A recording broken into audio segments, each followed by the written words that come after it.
Welcome to 3D Amazon FBA. Today I'm going to talk to you guys about the two different types of Amazon seller accounts. I was going to do a tutorial on how to open an account, but when I go to hit sign up, it logs me into my current account.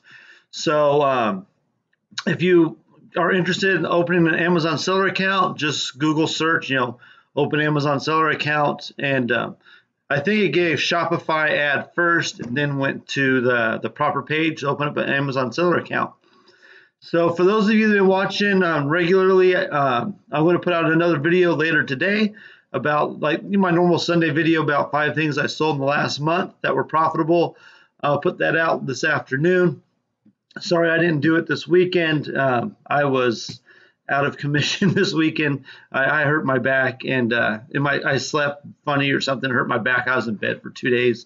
I'm all good now. I'm going to make this video go outsourcing.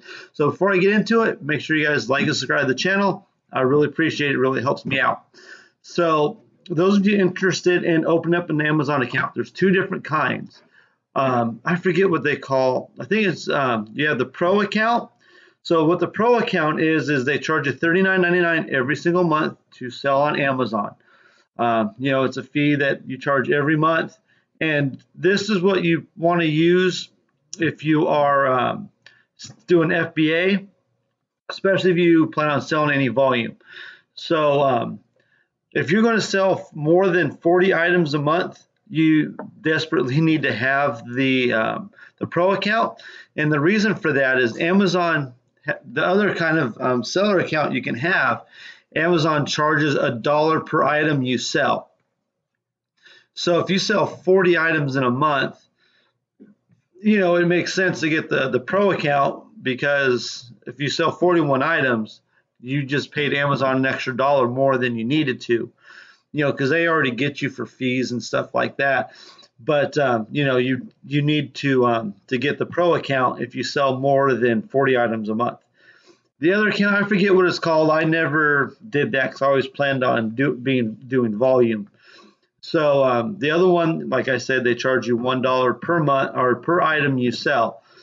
And that's for every item. Doesn't matter if you're merchant fulfilled, which I went over the other day, where you send the stuff in yourself, or if you send it through FBA.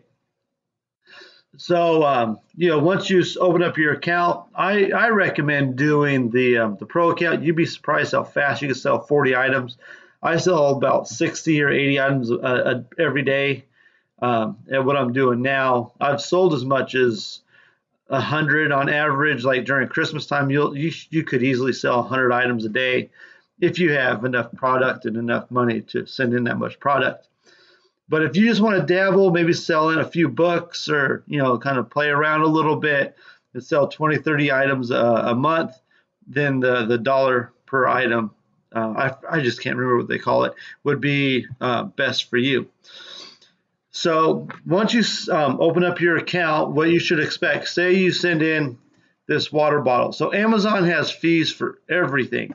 So you do have to make sure the item is profitable. So just say, for example, I send in this bottle of vitamin water to Amazon, and I'm just going to give you like typical results. Every item is different. Say I send this into Amazon, I sell it for $10. So the things you do have to factor in whenever you are wanting to sell on Amazon is how much does it cost to sell an item. So you send this in, Amazon typically will charge you about 30% of the sell price, and that if you send it in FBA, that covers their commission, that covers their shipping to the customer cost.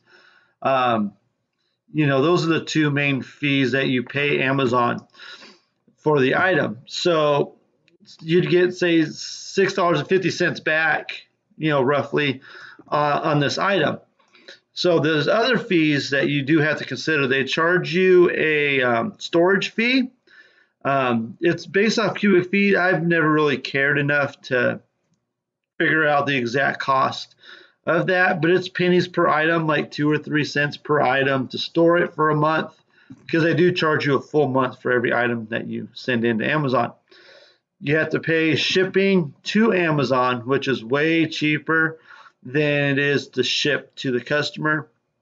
So what I usually do, almost every box I send out, anywhere from 47 to 49 pounds. Typically, I sell a lot of grocery, and grocery is very heavy. So I pay roughly about $10 a box if it's pretty close.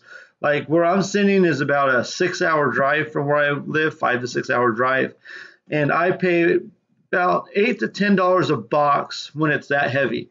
If I send in clothes, I could send in what I'd say about maybe say 15 pounds when I'm sending in clothes, because I sell a lot of bras and t-shirts and swimsuits, pajamas, stuff like that. The weight is actually obviously much lower, and I pay about $5 or $6 a box to send to the Vegas area. So you do have to consider the cost of shipping. You have to factor in the cost of the item. You have to factor in their commission. You have to factor in their the shipping fee, or the FBA fulfillment fee. When it comes to the fees, it actually will tell you on your seller app. So if you're starting out, let me open up the seller app on my phone. Let me see. I doubt this vitamin water is going to be on there. So let me scan the vitamin water. All right. So you have the seller app. Let's see. There it goes. So here, okay, no one's selling that. So those aren't going to work because it won't show the fees.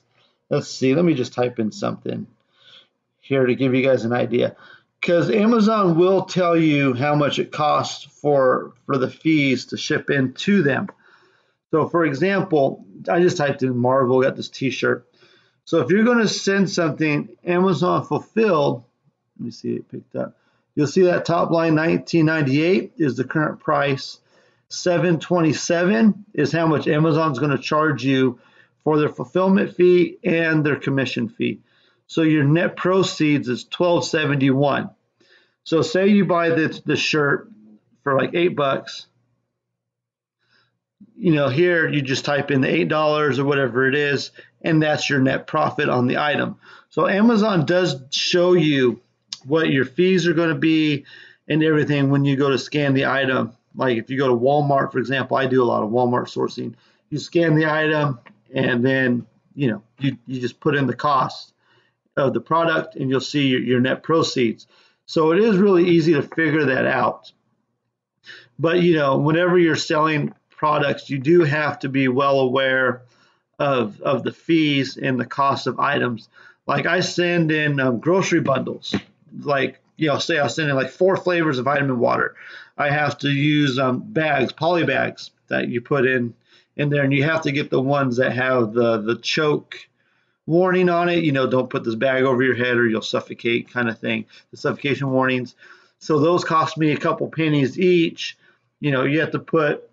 You can pay Amazon to do it, but they rip you off. Like they charge you like 20 cents or a quarter or something like that to put Amazon barcodes on your stuff. So I don't recommend doing that. It's much cheaper just to buy your own laser printer, like over time. So it costs like 2 or 3 cents or whatever it is for a sticker.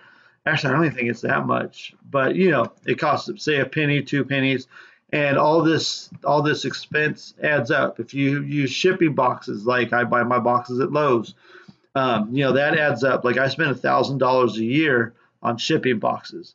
So all these need to be. You need to think about these whenever you're going to send your stuff in, if you want to get the true cost and the true profitability of what you do.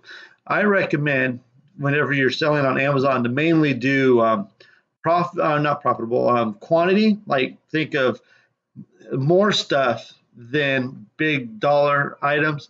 Like you can find stuff that are out there you make $10, $15 profit on. It's possible, but I tend to focus on stuff that has fewer competition, because like if you get, I had this toy I bought from Target, for example. It was a Target exclusive. It was on sale for half off, and I bought like 20 of them, and the price was going like $35 at the time, and I'm like, sweet, I'm going to make $10, $15 each. But the price dropped, and now it's selling for 22, and now I'm making like $3 each. I'm still selling them because it's still over like 30% return on investment.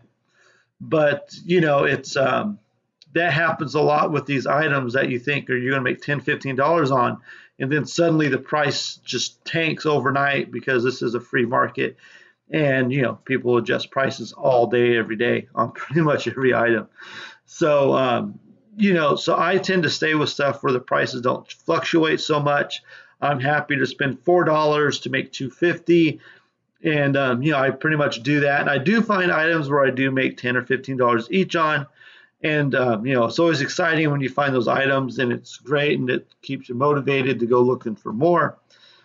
But I've chosen to build my business on consistency, because like Ross and stores like that have been really dry. The last, I'd say at least 2 months have been pretty crappy.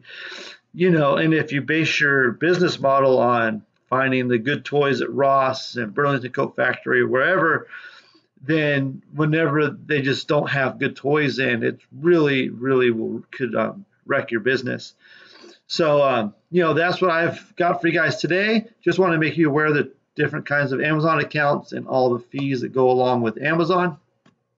And those of you that have been watching my channel for a while, I'm going to put out another video later on today.